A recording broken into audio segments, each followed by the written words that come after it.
last episode was all about exploration. We are making progress in uncovering most of the in-game map, and soon we will be able to choose from a wide variety of locations to set up our base.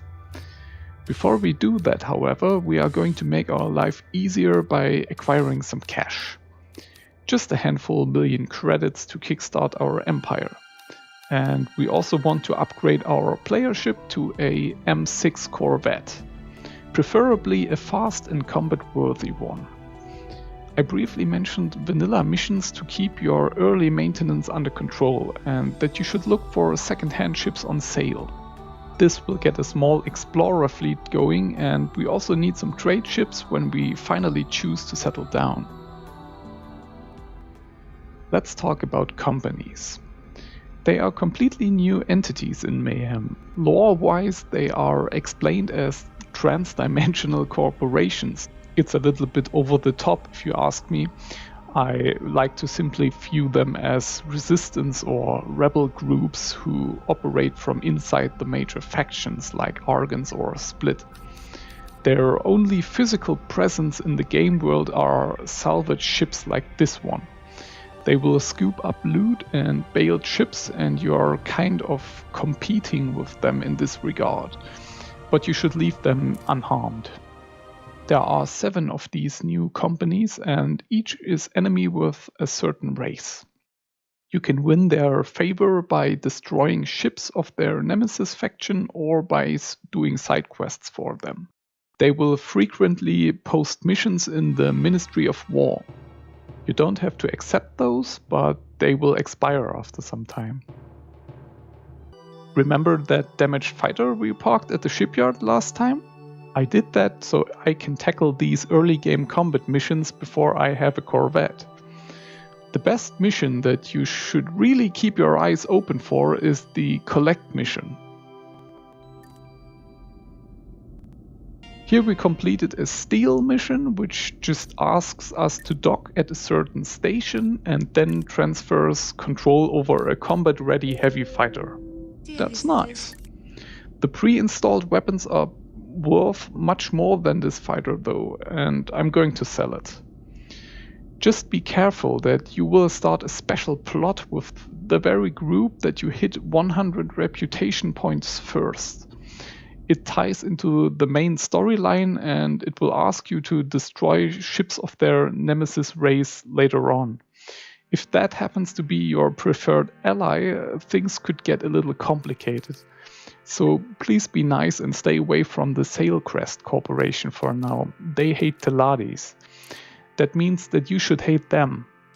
Seriously, if you could make only one ally and had to choose one, it should always be the Teladi. They sell capital weapons without reputation requirements, and their signature resource, Teladianium, is required to build your stations. Plus, they resemble dragons the most, and I like dragons.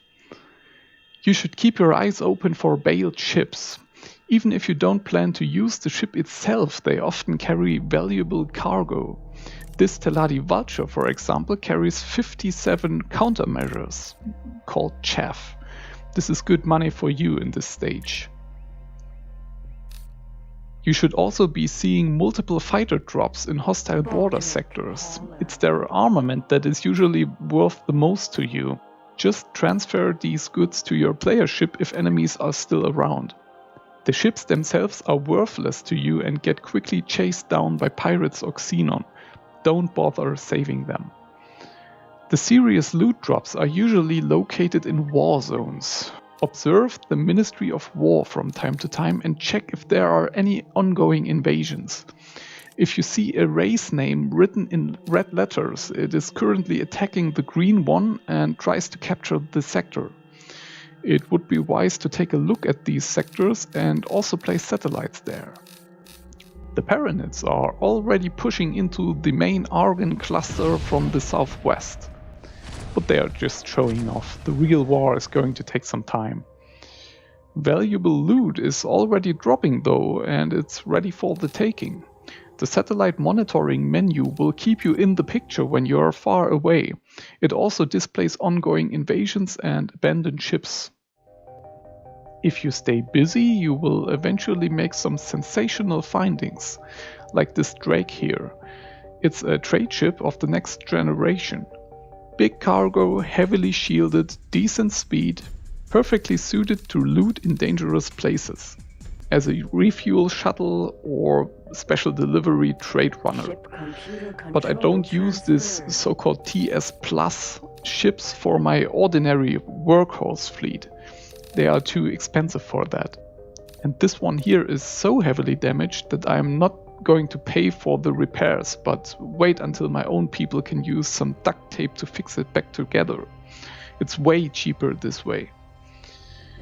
A very good menu to keep track of all the different ship types and comparing them with each another is the ship compendium. Here you can sort by various stats and maybe decide which ships you want to keep for later and which ones can be sold instantly. As I said, I don't recommend the TS Plus ones. It's the ones that are worth more than $1 million here. For the standardized trade vessel that I'm going to use in large numbers for my merchant fleet, I prefer a ship type that carries more than 10,000 units of cargo space and that can also travel faster than 100 meters per second. The robustness may also play a role to keep maintenance low, but it's not that important. We are going to copycat the design later on and build it in our own shipyard. I usually end up using the Teladi Vulture Advanced or Prototype version. In this case, the Prototype because the Advanced had very high maintenance costs.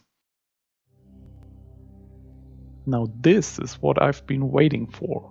4 bailed corvettes in a single sector. Looks like we hit the jackpot here. There's also a sneaky Teladi salvage group present in this sector. Let's waste no more time and claim these ships before they get taken by the lizards. The Apollox is actually one of my favorite player ships. It packs a serious punch, is the fastest corvette you can get, and it also ranks among the best shielded ones. Even the cargo space is decent. This beauty is perfectly suited for my malicious plans, let me tell you that. You are being promoted.